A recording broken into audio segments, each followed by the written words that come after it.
Welcome to the English with Kirsty podcast from www.englishwithkirsty.com.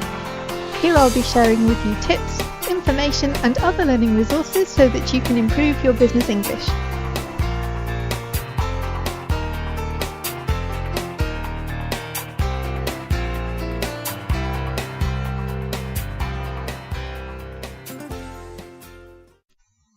Hello everyone and welcome to episode 98 of the English with Kirsty podcast. So we're 2 away from episode 100 and I have something planned. I have a handout prepared, so stay subscribed if you want to find out what that is, because it's going to be a hopefully useful resource for people who want to improve their business English.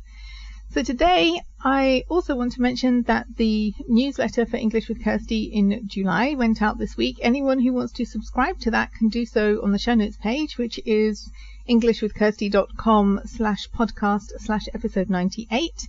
And I'm trying something new. So every month we have something that is only for the newsletter subscribers, because I want to give them some additional value, some extra content. And this month is my first grammar explanation. So I do provide grammar courses, which are paid courses, but this month I did a grammar explanation on my website, and you can have access to that if you sign up to the newsletter. So if you're interested in doing that, then go to englishwithkirsty.com/podcast/episode 98 and you can request the newsletter there.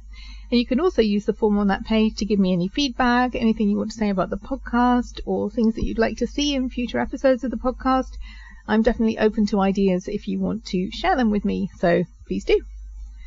Okay, so today I want to talk about something that is, I thought about it last week actually. I was at a conference and there were people from all over the world at the conference. I was in a group of English people, but the Turkish people came and sat on our table because some of the guys knew each other.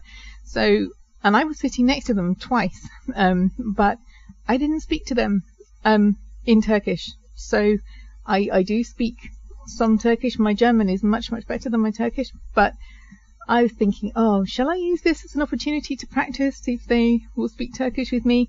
And the truth is I haven't actually done anything about my Turkish for a couple of years now. I used to learn regularly and I don't anymore, because I don't have time and I have other things that I need to do. But so the point is I haven't done any for a while, and I thought, no, I'm not going to do that, because what if I don't understand what they say? And I've never thought about this before. Usually my problem with speaking is, I don't want to speak, it's embarrassing, I might make a mistake. So I'm used to that. But I thought, this is true. Like, some people who don't want to have conversations, it's not about speaking at all. It's a listening thing. And for me, I was worried about my listening because I haven't done any for about 2 years. But for me, when I was learning Turkish, listening wasn't really a big deal because, I was quite good at it. It was one of my better skills. It was much better than my speaking anyway. So when I had conversations with people, I generally understood what they were saying, if not every word. That probably wouldn't have been the case if we got into some deep, meaningful conversation about something very specific that I didn't know the vocabulary for. But for general conversation, my listening was generally quite good, and my speaking wasn't, which is why I didn't want to speak. But I know there are some people who really struggle with listening, and that also affects their willingness to participate in conversations, that it makes it harder for them because they think, okay, I can speak, I can say what I want to say, but that's no good if I don't understand the answers. And I think particularly if it's not something you have had to do regularly, or if you're a beginner, lower intermediate language speaker, it is a bit harder for you because you're maybe not at the point yet where you can think in the other language, and you're still thinking about translating things, and at the same time you have to listen to the other person and understand what they're saying. And if listening is one of your weaker skills, or one of the things that you find harder, then maybe you don't want to get into conversations because of that. So I wanted to look at some tips around that today to try and make it a bit easier for people that have this problem. So first of all, you don't need to understand every word. You don't have to worry about that, because as long as you understand the main points, then it's okay. It's not such a big deal. Obviously, if you only understand like 10% of what they're saying, it won't be enough. But you can get there with 70 or 80% and maybe not understanding every single word, but you can understand the gist of something. I remember a friend, a Turkish friend, telling me about her holiday, and I didn't understand everything, but I understood enough to be able to follow the conversation and what she was telling me. And if I didn't understand everything, then I could ask questions. That's okay too. But the first point is really you don't have to understand every single word in order to understand what the other person is saying. Secondly, it's good to listen to people around you. So, sometimes you can be in a group and you can be like so busy looking at your phone or thinking what you're going to do, thinking what you're going to say. But sometimes it's really good just to listen to people, and show that you're engaged. You don't have to be talking all the time, but listening to people is really valuable for improving your listening skills, funnily enough. I remember I used to do that a lot at the beginning when I started speaking German. I didn't always want to talk, especially in big groups. I was involved in a couple of big kind of meetings, and in the social time afterwards, I was feeling quite exhausted by the end of it, because I was the only English speaker in a big German meeting, and sometimes I would participate, but sometimes I would just listen, and that's really good for improving your listening skills, because you can hear that there's no have you understood test at the end, because they're not actually talking to you. I don't mean going and spying on other people's conversations. I just mean, listening to the people around you. Even if you're not actively participating in the conversation, you can still hear it, and you can still learn, and you'll be amazed if you do this for a while, or if you spend some time in the country where the language is spoken, just actively listening to all the language around you. Because if you're just kind of taking it in, it may not help you. But if you actively listen, okay, what is this about? What are these people saying? That will really help you, because you're being proactive and trying to understand what's being said.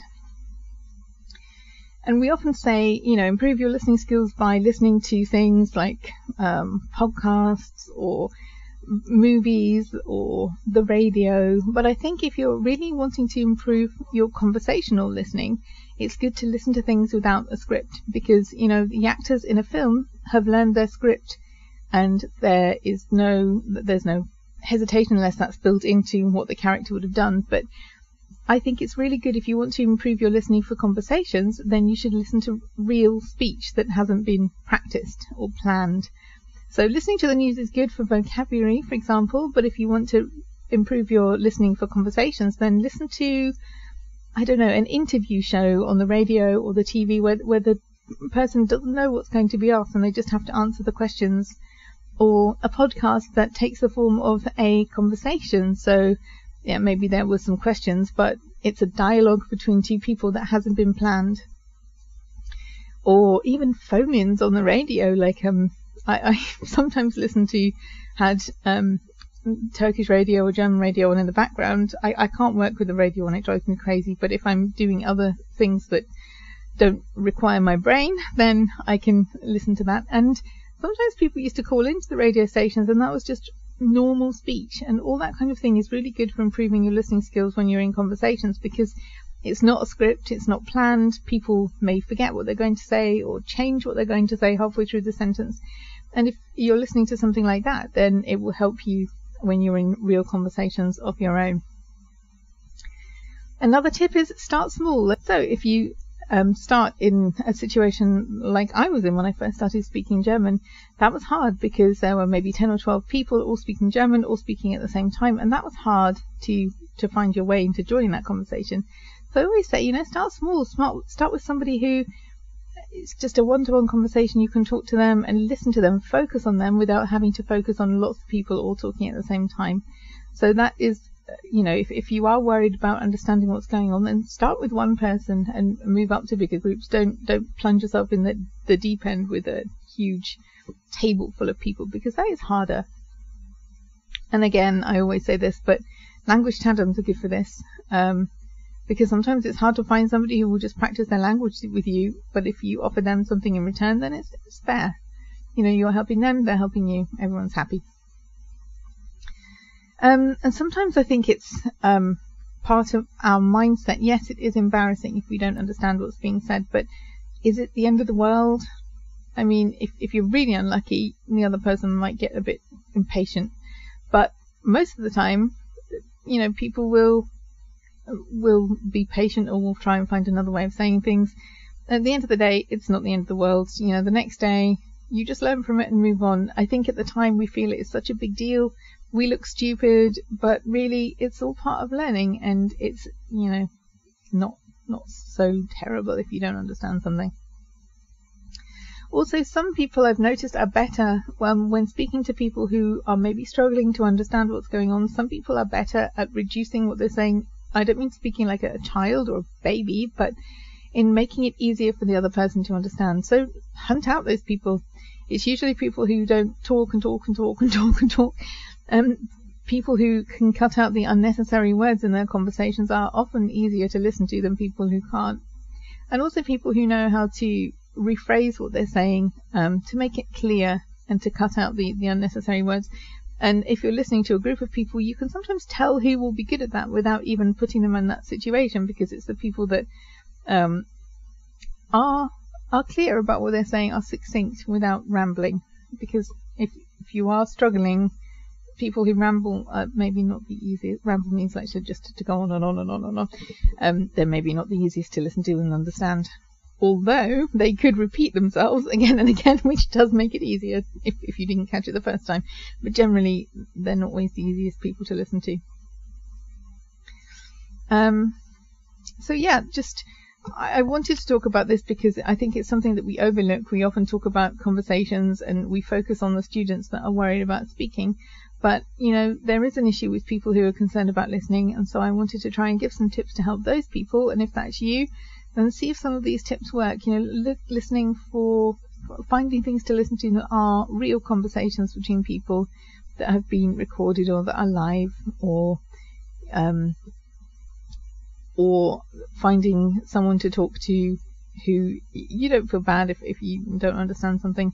And the good thing about a tandem is there will be times when they don't understand something either, so it makes it equal. It's not always one person knowing everything and the other one struggling. If you have a partnership like that, it's equal. So I hope these tips helped. Have a great week and have fun learning English.